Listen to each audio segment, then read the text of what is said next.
In this video, I'm going to show you how to create a splash screen for your game. Open the project settings and go to the player section. Here in the player section, you can see the splash image section, and under this you can change the splash screen. By default, they have a splash screen where this made with Unity logo is presented. So we are going to change this to our own custom splash screen. Unity gives you many options to customize this splash screen. Here you can add a new splash screen. I'm going to click that button, and here I'm going to select the splash screen I have already prepared, this one. Now let's go and preview the splash screen.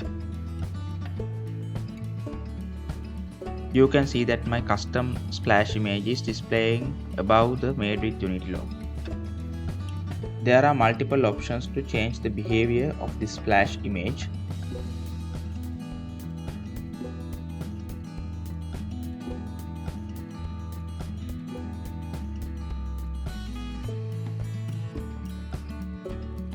We can change this behavior to show one splash image after the other.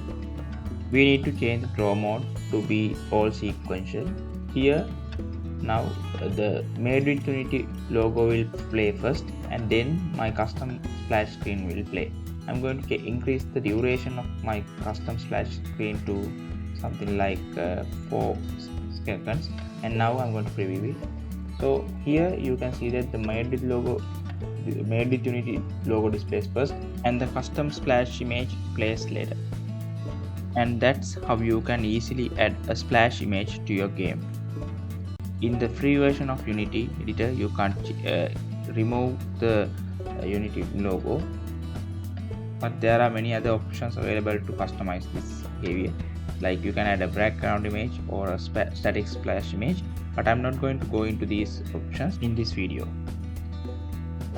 Don't forget to like and subscribe to the channel.